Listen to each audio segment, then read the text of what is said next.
Hi students, welcome to master Anwar channel. आज हम शुरू करेंगे integrals chapter which is chapter number 7 modern ABC किताब में से। इस चैप्टर में हम सीखेंगे इंटीग्रेशन,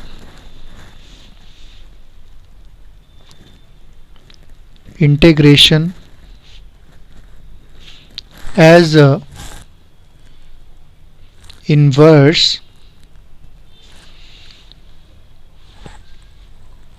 process of differentiation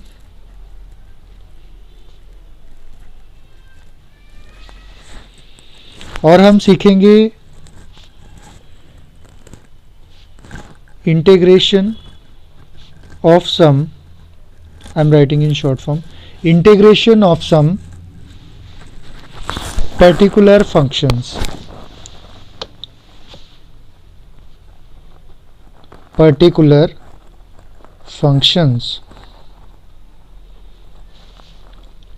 और फिर सीखेंगे हम इंटीग्रेशन बाय पार्शियल फ्रैक्शन,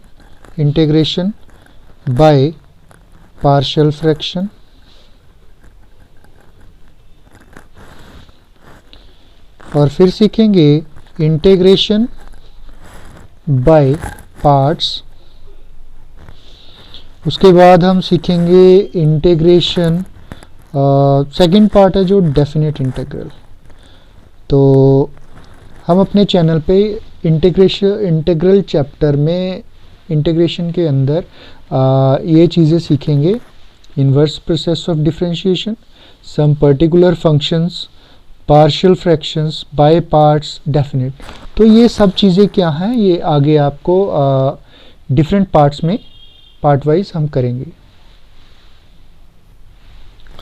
तो शुरू करते हैं। इंटीग्रल्स। तो पूरे चैप्टर को हम 2 पार्ट्स में डिवाइड कर सकते हैं, एक तो डेफिनेट और इनडेफिनेट। डेफिनेट में क्या होगा, हमारे पास इंटीग्रेशन करना होगा, इंटीग्रेशन इंटरवल के ऊपर, या फॉर कर लो, फॉर इंटरवल करेंगे हम इंटीग्रेशन। मीन्स हमें फिक्स होगा कि ए से बी तक इंटीग्रेट करो। और इनडेफिनेट में क्या होगा, इंटीग्रेशन इनडेफिनेट होगी। मीन्स कोई इसका इनिशियल और लास्ट पॉइंट नहीं होगा। हम सभी पूरी फैमिली ऑफ कर्व के लिए डिफाइन करेंगे इनडेफिनेट, तभी तो इसका नाम रखा है इनडेफिनेट। डेफिनेट में जिसमें कुछ डेफिनेट है, मीन्स इनिशियल पॉइंट आपको पता है और टर्मिनेशन पॉइंट आपको पता है, मीन्स फॉर पर्टिकुलर इंटीग्रल। ठीक है, for particular interval we will do integration. तो शुरू करते हैं। Integration as an inverse process of differentiation.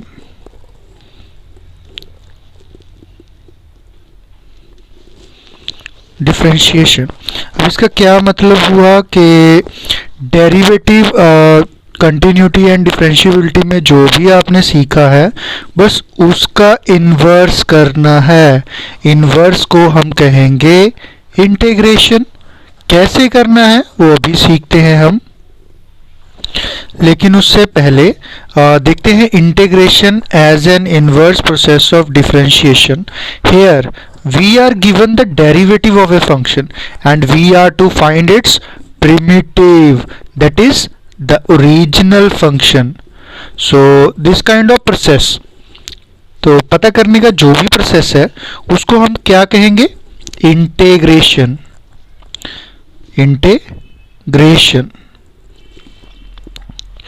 और इसका सेकंड नेम है एंटी डिफरेंशिएशन। डिफरेंशिएशन।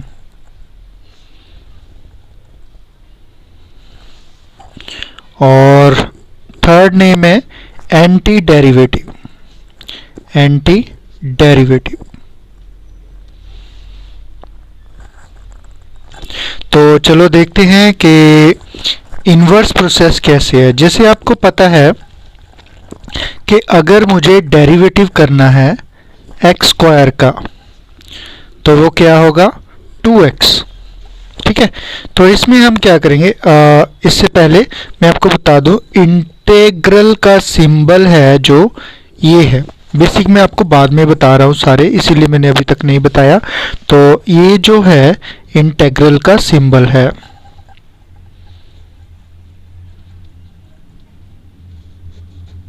ठीक है, तो हमें सभी को पता है कि derivative of x square is 2x। ठीक है, तो हमें क्या करना होता है, इंटीग्रेशन बोथ साइड करना है, टेकिंग इंटेग्रल बोथ साइड। तो इसका जो दोनों इकट्ठे हम लॉन्च करेंगे।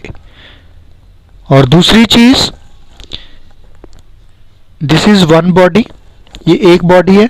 और डी बाय डी एक्स, इसका तो सभी को पता है कि डेरिवेटिव करना है विद रिस्पेक्ट टू एक्स, इसका हम कहेंगे इंटीग्रेशन करना है with respect to d x.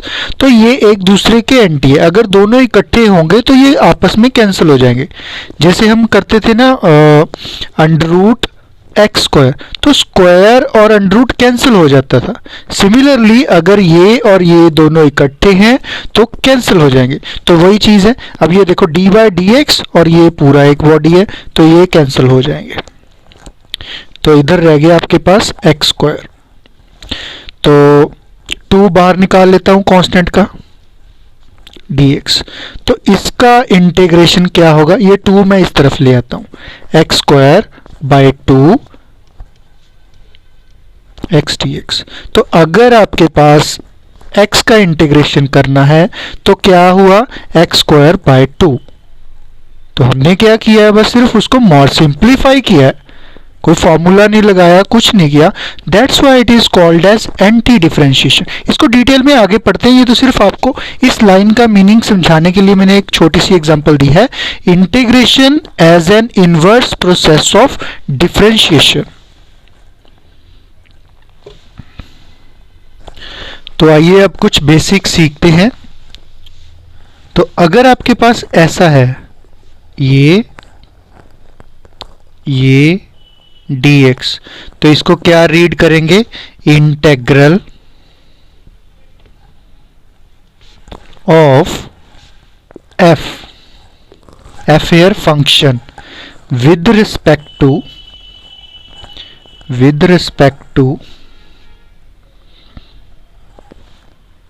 x।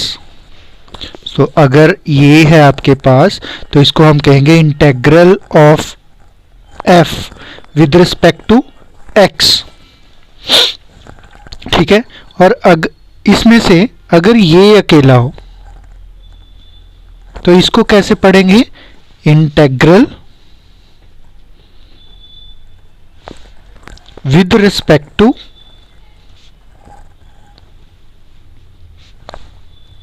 x। और अगर तो इसमें fx क्या है आपके पास, fx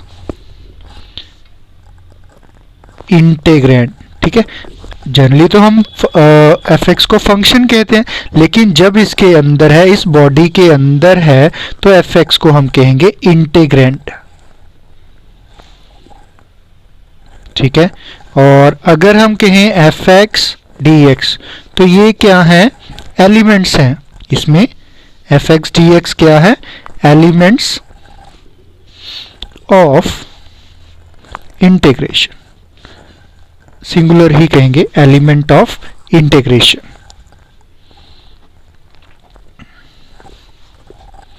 और x क्या है, इसमें x क्या है अपने पास, variable of integration, variable of integration.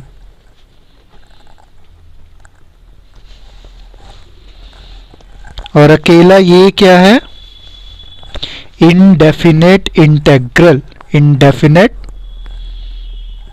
Integral, इसको क्या कहेंगे? Indefinite integral. तो ये क्या है? ये तो सभी को पता होगा टर्म 1 में, और पहले आप कर चुके हैं कंटिन्यूटी एंड डिफरेंशियबिलिटी चैप्टर में, या डिफरेंशियल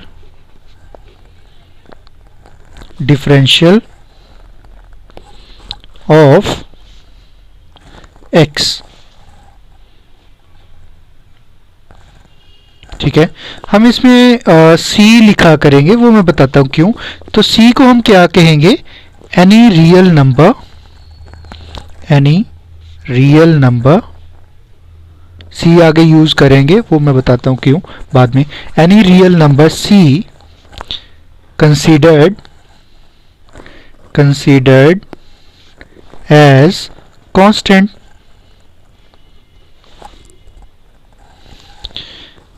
ठीक है, अब एक वर्ड रह गया है इंटीग्रेशन। क्या रह गया है? इंटीग्रेशन।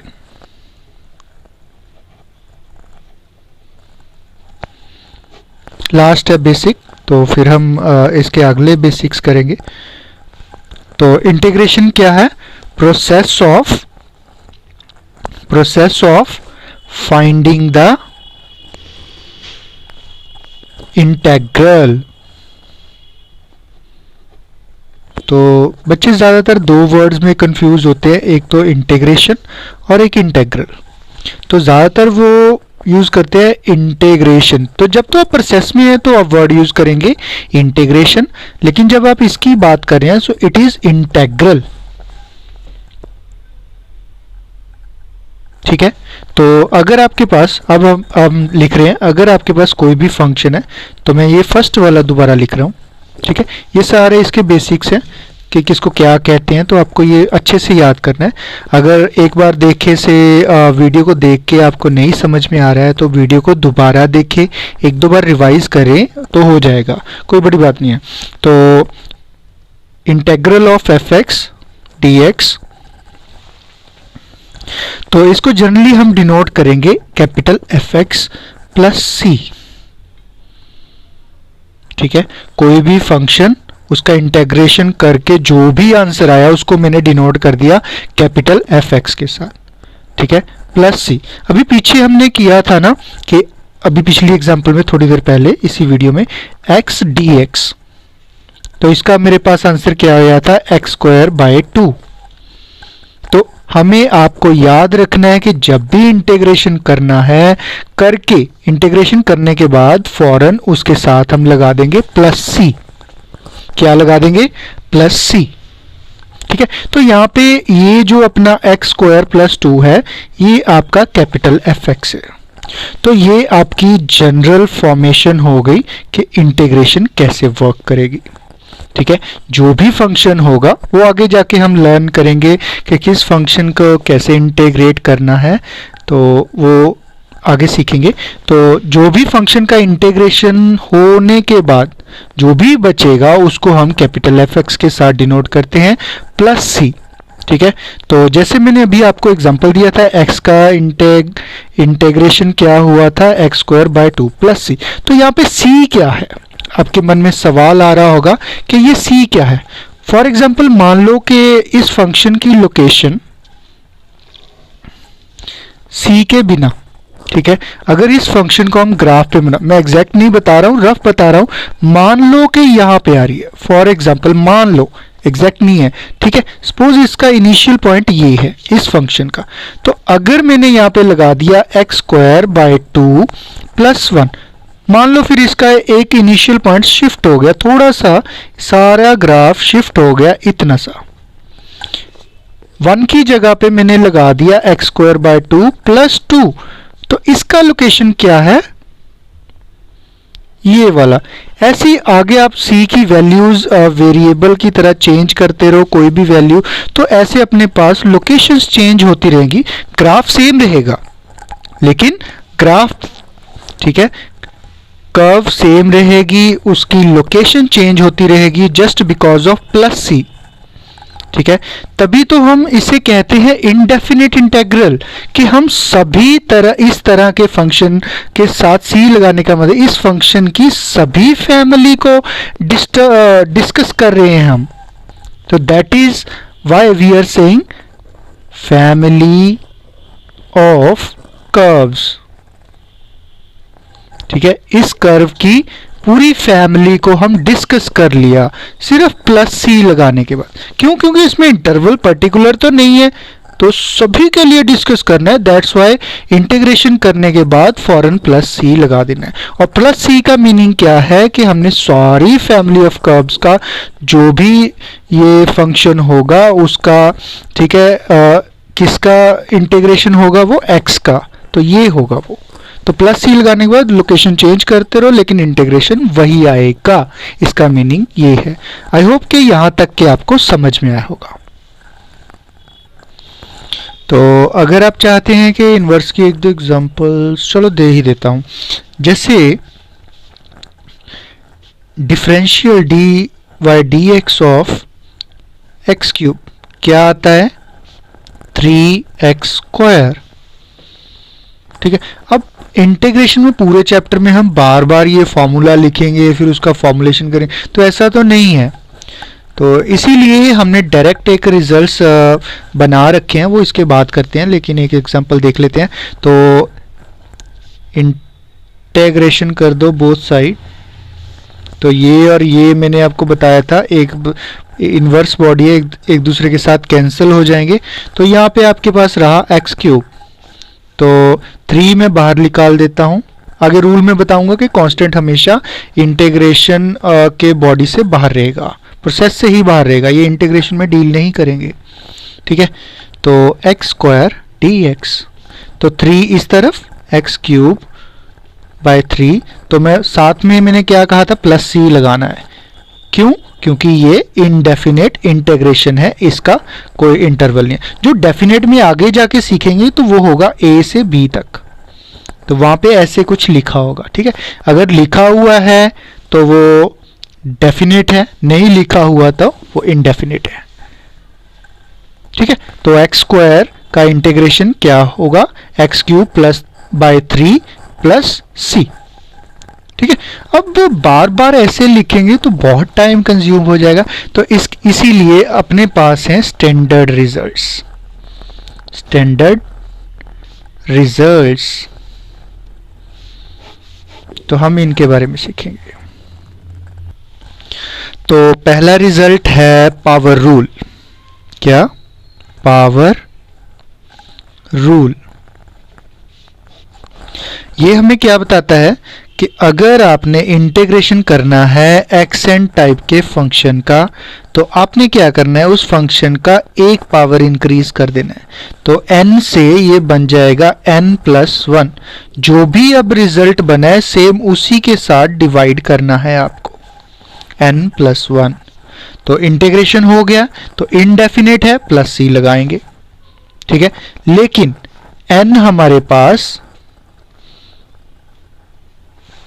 -1 नहीं होना चाहिए, तो ये रूल वर्क नहीं करेगा -1 के लिए। ठीक है, तो -1 के लिए अगर -1 करते हैं तो 0 हो जाएगा, 0 के लिए रूल फेल है। ठीक है, तो n इक्वल नहीं होगा -1 के, नहीं होना चाहिए।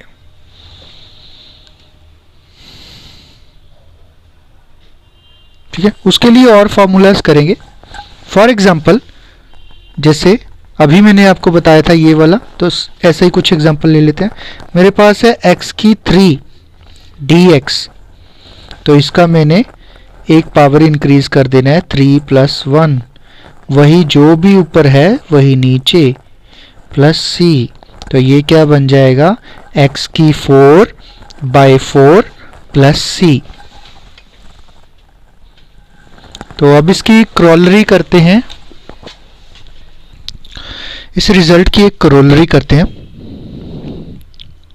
वो क्या है कि अगर हम n 0 लें तो क्या होगा? इस यहाँ पे n की जगह 0 लें तो x की पावर 0 dx, तो सिंपल है, हमें तो +1 करना है बस।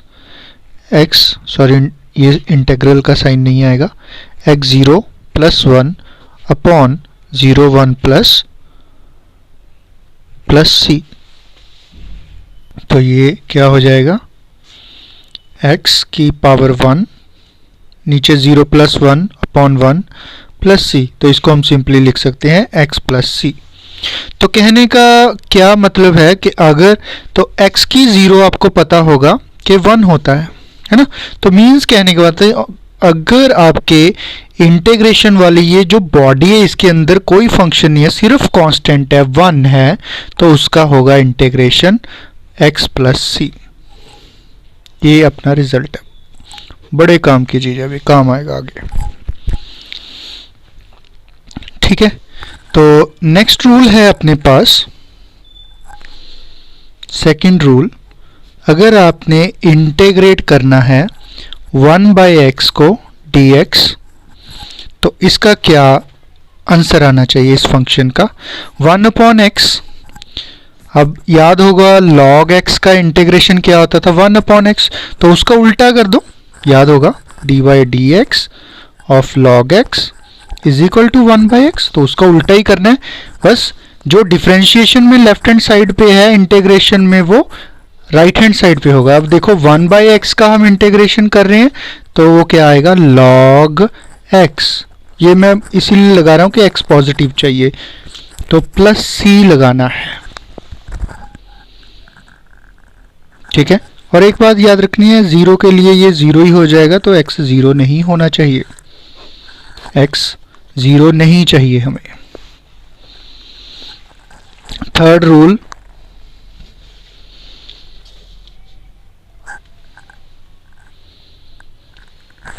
क्या है कि अगर आपके पास a⁻x dx, तो ये भी वही डिफरेंशिएशन वाले फार्मूले से बना है, तो इसका क्या आएगा, a⁻x upon log a plus c।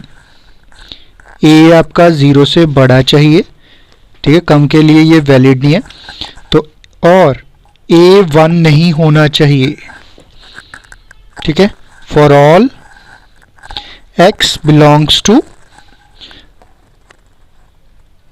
r। ठीक है, अब ये भी आप इसी तरह बना के देख सकते हैं, मैंने 2-3 एग्जाम, तो सारे पॉसिबल नहीं है, तो आप बना के देख लेना। ठीक है, तो नेक्स्ट रिजल्ट है, चलो एक इसके कोरोलरी बना देते हैं। एक रिजल्ट है, a की जगह अगर आपके पास e हो, ex dx, तो डेरिवेटिव आपको याद है, derivative of ex is ex, so integration में भी सेम है, +c लगाना ही लगाना। ठीक है, तो फोर्थ रिजल्ट देखते हैं क्या है अपने पास। फोर्थ रिजल्ट, अगर आपको sin x dx का इंटीग्रेशन करना है, तो वो क्या होगा, -cos x प्लस c। ठीक है, डेरिवेटिव ऑफ sin x क्या होता था, cos x, लेकिन इंटीग्रेशन ऑफ sin x क्या है, -cos x। तो ये भी आप वही फॉर्मूले से बना सकते हैं, कोई बड़ी बात नहीं है। ठीक है, सिमिलरली रिजल्ट 5, अगर आपको cos x dx का इंटीग्रेशन करना है, तो वो क्या होगा, sin x plus c for all x belongs to r। For all, तो ये सारे result for all x belongs to r, कि x r में रहना चाहिए, रियल में। ठीक है, सिक्स्थ रिजल्ट क्या है,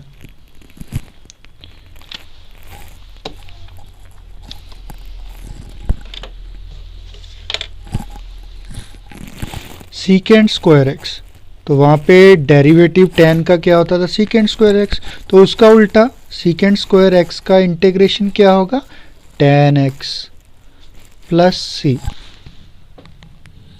तो यहाँ पे x है जो ऑड मल्टीपल नहीं होना चाहिए। किसका? Odd multiple of pi by 2। ठीक है, यहाँ पे मीन्स कोई भी ऐसा नंबर ऑड नंबर नहीं मल्टीप्लाई करना है इसके साथ, तो वहाँ पे x है जो वैलिड नहीं होगा, ये रिजल्ट होल्ड नहीं करेगा। तो 7th रिजल्ट सीकेंड स्क्वायर, तो कोसिकेंड स्क्वायर भी ले लेते हैं भाई। तो वहाँ पे क्या था? नेगेटिव था, तो इसका भी नेगेटिव होगा, माइनस कॉट एक्स।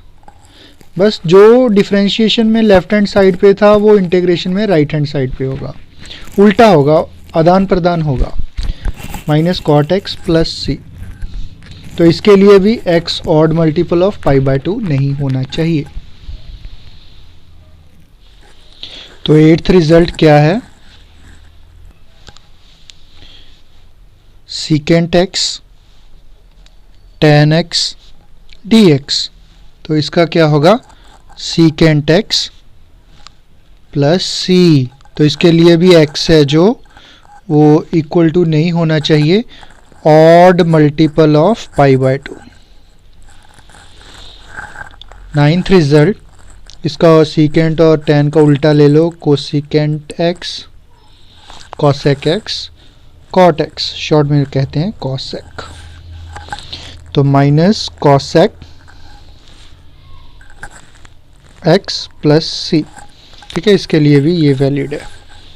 ठीक है, लेकिन कॉसेक है, ठीक है ठीक है, इसके लिए ऑड की जगह इवन मल्टीपल, तो इसी को ध्यान में रखना है। ये मैंने गलत लगा दिया क्योंकि मैं भूल गया था कॉसेक है। तो even multiple of pi by 2 नहीं होना चाहिए, नहीं कह रहा हूं, ध्यान से। तो 10th रिजल्ट है dx upon under root 1 minus x square. तो इसका क्या होगा? साइन इनवर्स x का डेरिवेटिव क्या था? 1 upon under root 1 minus x square. तो अब उसको उल्टा है, 1 upon under root 1 minus x square का इंटीग्रेशन क्या होगा? Sine inverse x plus C लगाना है। सिमिलरली, ठीक है, तो इसका इंटीग्रेशन माइनस इसका ही, इसको मैं 11 नंबर बोल रहा हूँ, सेम इसके लिए क्या होगा? Minus cos inverse x plus सी।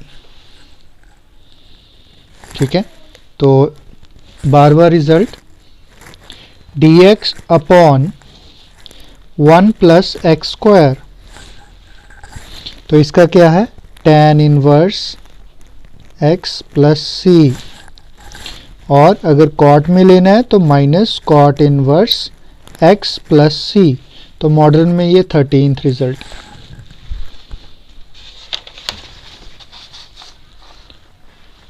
फोर्टीन्थ रिजल्ट करते हैं, तो ये इंटीग्रेशन सेम होगा ये सब, तो इसका ये आएगा 14th के लिए।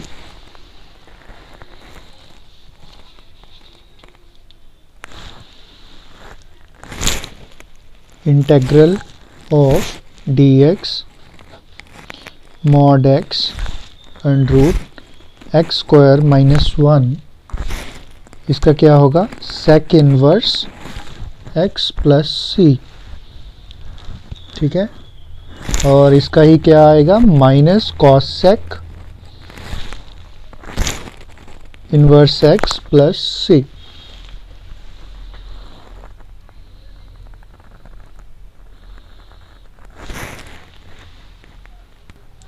तो यहीं पे आपके स्टैंडर्ड रिजल्ट्स खत्म होते हैं। नेक्स्ट हेडिंग हम करेंगे प्रॉपर्टीज ऑफ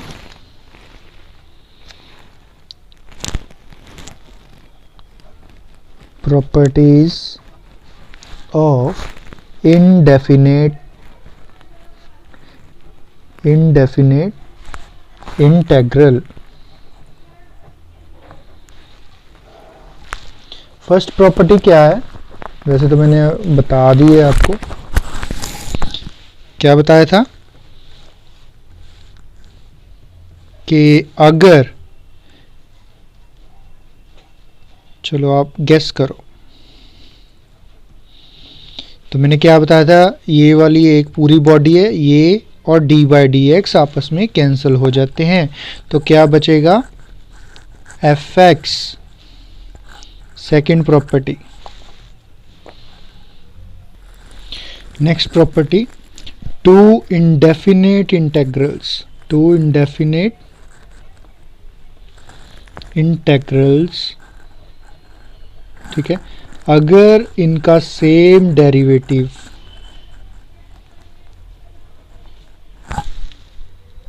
ठीक है, two indefinite integral same derivatives, तो उसको हम क्या कहेंगे, आर इक्विवेलेंट होंगे।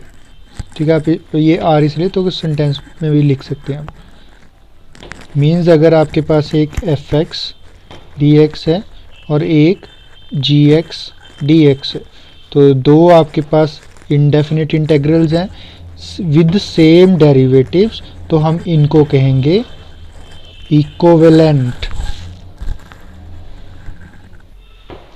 प्रॉपर्टी थर्ड क्या है कि अगर आपके पास इसके अंदर दो फंक्शन हैं f1x, यहाँ पे प्लस हो या माइनस हो, मैं दोनों इकट्ठे डिस्कस कर रहा हूँ, और यहाँ पे कोई सेकंड फंक्शन है, ठीक है, तो ये इंटीग्रेशन है, इन दोनों को अलग अलग दिया जा सकता है, f1x dx plus f2x dx, ठीक है, चाहे प्लस हो माइनस, यहाँ पे प्लस है तो यहाँ पे भी प्लस, यहाँ पे माइनस है तो यहाँ पे भी माइनस।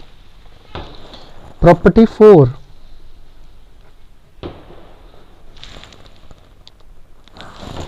अगर इंटीग्रल के अंदर, इंटीग्रल की जो पूरी बॉडी है उसके अंदर k time F x d x है, तो k यहाँ पे क्या है, कांस्टेंट, क्या है, कांस्टेंट।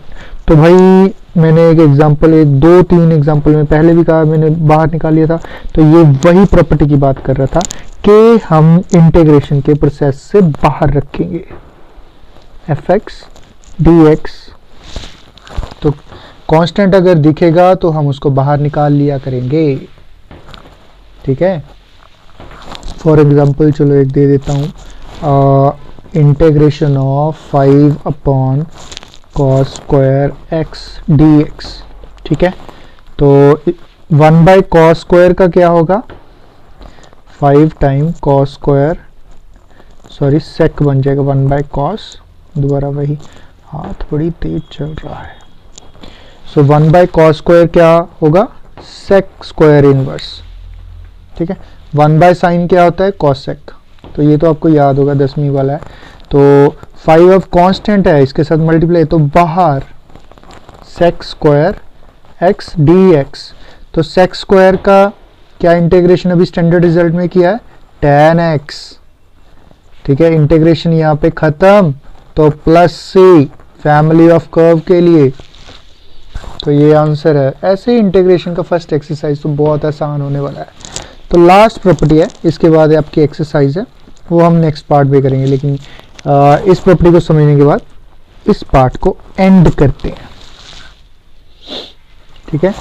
तो बस ये थर्ड और फोर्थ का एक्सटेंशन है कि अगर आपके पास k1 f1x plus minus k2 f2x, ठीक है, ऐसे n फंक्शंस हैं kn fnx, ठीक है, सभी का एक बॉडी के अंदर इंटीग्रेशन है, तो भाई ये फॉर्मूला भी लगेगा और k वाला बाहर वाला भी, कांस्टेंट को बाहर भी निकालते रहेंगे और इंटीग्रेशन वाली बॉडी है सभी को अलग अलग से देते रहेंगे, ठीक है। देखते हैं, k1 कांस्टेंट है, k1 और इसके साथ इंटीग्रल f1 x dx, तो ये जो इंटीग्रेशन की बॉडी है सभी को प्रोवाइड करेंगे, प्लस माइनस k2 कांस्टेंट बाहर, integral of f2x with respect to dx, plus minus and so on, plus minus kn बाहर रखेंगे, इंटीग्रल ऑफ fnx,